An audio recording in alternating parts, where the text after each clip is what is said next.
Be sure to follow us on TikTok at MysticSage1 for daily anime content. Oh yeah, it's Saturday alright. My Hero has been on my mind since the craziness that we got last week, so I'm pumped to get into today's episode. But before I do that, naturally I want to recap last week's episode. Basically, it was Deshiguraki's backstory. As a child, Tenko Shimura at the time, he wanted to be a hero, but his father forbade their mention in his household. And mentioning them meant harsh punishment. One day his older sister, Hana, showed him a photo of their grandmother, the hero, Nana Shimura. She told him she was on his side and encouraged his heroic endeavors. Well, when it came down to their father finding out about them sneaking into his office, she was super quick to put the blame on him, leading their father to go to physical abuse this time around. As Tenko cried his eyes out, he was comforted by the family dog, Moan, but only for a little while as his quirk finally manifested, leading to the decay of not only the beloved pup, but also his entire family. While most of those deaths were an accident, Tenko purposely killed his own father in a crazed state. Oh yeah, did I mention he was only 5 years old? Yeah, pretty messed up stuff. But that's where we are, and now we can move forward with the newest episode. And it carries on directly from that last episode. With his family murdered and his house destroyed, Tenko Shimura ran away from home and began wandering the streets. He couldn't speak because of the guilt he felt, but it was obvious that this child needed help, regardless of him not being able to ask for it. A real heavy case of bystander effect was kicked in, as everyone was sure that a hero would come to save him, but no one ever came. All he needed was a hand to reach out to him, and the one that did would set the course of his life. Naturally, that hand was that of All For One. We see him encourage Tenko's destructive tendencies by telling him his urge to destroy was not a bad thing, and to not bear the pain that comes with holding back those urges. We see Tenko getting bullied by some random drunks and how desperately he wants to kill them, but he reluctantly holds himself back. Gotta say, the music they use here is top tier. It really gives off the creepy aura that you would expect when an adult grooms a child to become a mass murderer. All For One continues to try to drill into his head that his act as his heart desires, as morals and ethics were concepts created by people who wanted the world to go smoothly. Tenko says that what he wants to do is kill the two people that hit him,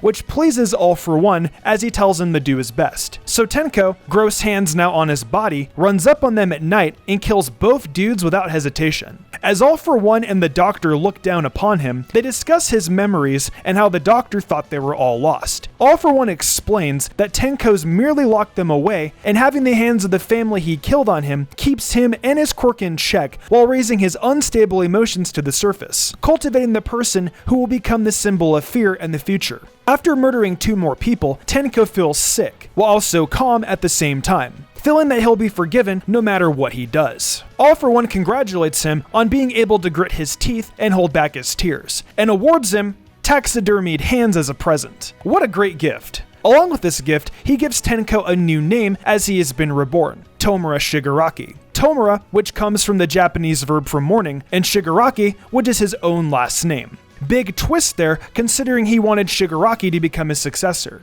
As always, All For One is one messed up dude. As Shigaraki reflects on all these memories that he's just unlocked, he solidifies that he wanted to kill his dad, and that while he didn't mean to kill the rest of his family, it did bring some sort of relief. He boldly claims that he doesn't need a future, and that his league can do as they please after all of this is said and done, destroying his father's final hand in the process. As Makia makes his way towards the field, Getin follows after him in an attempt to stop him. On the battlefield though, Re-Destro goes in for the big 100 stress punch, but Shigaraki manages to decay even that with no issue. He limps over to Re-Destro and mocks him a bit more, pointing out that they're not too dissimilar as Re-Destro really wants to destroy him. Re-Destro says that his power is just a means to an end for carrying out his ancestors' will, and for the liberation of all people. He presses a little button at his hip that launches little individual pieces of equipment from the rubble and onto his body. This reminds me a lot of some Iron Man suits. It's kind of similar in a sense too, but instead of power and mobility, its purpose is to make him claustrophobic, and even stab him a little to make him even more stressed out. Completely barbaric, but it works, as his stress output is now at 150%. As he mechs up, Re-Destro has a feeling deep in him that he confuses with the fear at first, but immediately counters with the fact that he turns fear into power. This only leads to more confusion as he cannot figure out why he's feeling less stressed out. He flashes back to when he was just a lad himself, being told that he was the one that would carry out Destro's will.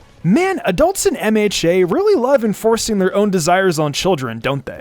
Makia continues making his way towards Shigaraki, with the Twices and Toga keeping their distance as they try to regroup with everyone. Compress calls out to Ujiko and requests that they get them the hell out of there. But the doctor refuses and says they need to get rid of the Liberation Army first before he'll help them. Getten remembers Re-Destro's words of encouragement and how he was the cornerstone of the army itself. He apologizes for making his leader worry and goes in for the attack on Makia, and gets instantly wrecked. I mean, it's a gigantic rock man that's taller than most houses. What the hell did you expect? As both sides make their way to their respective leader, the two bosses finally have at each other. Re-Destro goes for another punch, thinking it'll land this time around, but Shigi catches it and decays it like it was nothing. With a smile on his face as Re-Destro retreats, Shigaraki touches the ground and begins to destroy everything around him.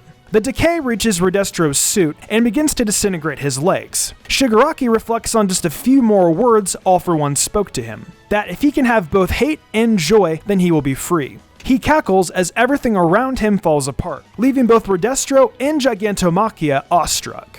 Tomura hobbles over Re-Destro, who is unable to return the favor as he's just cut off his own legs in order to survive the decay. Once again, Shigaraki mocks him by rhetorically asking why they were fighting again, only to answer it himself by saying it was because Re-Destro was the one looking for a fight. Trumpet and the many civilians he commands show up on the scene to lend a hand to their commander, but just Shigaraki's glare freezes them all in place, negating his insight quirk. Re-Destro then tells them to all stand down, as any more death would be pointless. Having lost to Shigaraki, he reflects on Destro's philosophy of liberation and how Shigaraki was the one who truly embodied it, saying that he looked as if he was shining. He surrenders to Shigaraki, giving him command of the Liberation Army. As Makia stares at his master's successor, he begins to weep, as he can see All For One in him, thus giving Tomura control over him as well. Before making the decision of killing Re-Destro, Shigaraki recalls Compress complaining about not working with the Hasakai as they could be enjoying sushi instead of being in the really crappy house they were currently hiding in. So he asks the Detronet CEO if he had money. Flash forward 1 week later, and we get that recap from many weeks ago that talked about an unnamed villain group that attacked the city and lost to its citizens that decided to defend themselves instead of waiting for heroes to show up.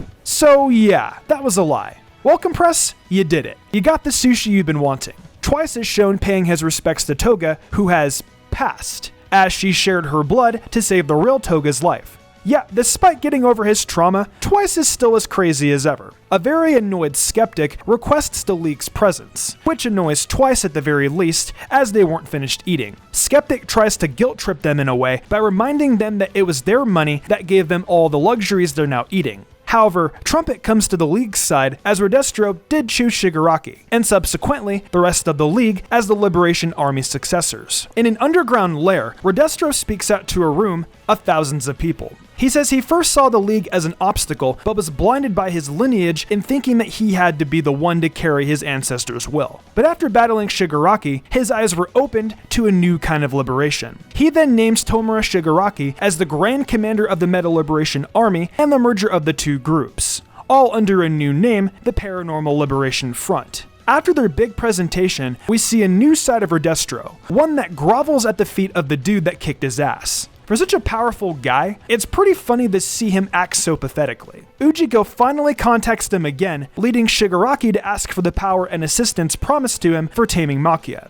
Ujiko happily agrees to assist him. And that was the episode, guys. And man, what an episode. Honestly, one of, if not the best of the season. The art was beautiful all the way through, we got some great animation cuts, the pacing was on point, the music was just so good throughout. It was honestly a masterclass of presentation of what Bones can do. I know a lot of people think some of the more lackluster stuff from this season was due to them focusing on the third movie, but I think this pandemic played a huge role in things getting sloppy at some parts. But this episode right here just shows that Bones can really bring it. We've got just one episode left this season, and while this big stuff has come and gone, I think we'll have something great to watch next Saturday. But tell me, what did y'all think of today's episode? Be sure to let me know down in the comments below. Hey guys, before the video closes out, I just want to thank you so much for bringing your support over here on Mystic Sage. I upload every Saturday and Sunday and strive to bring you guys a review and some fun discussion content, so your viewership means the world. Also, if you want a little more from Mystic Sage, head on over to TikTok and check us out over there for more fun, bite-sized anime videos. I've also got an Amazon store where I sell tons of cool anime merch, so check it out. For real this time though, thanks again for watching. I'm Mystic Sage, and I'll see you next time with some more great anime content.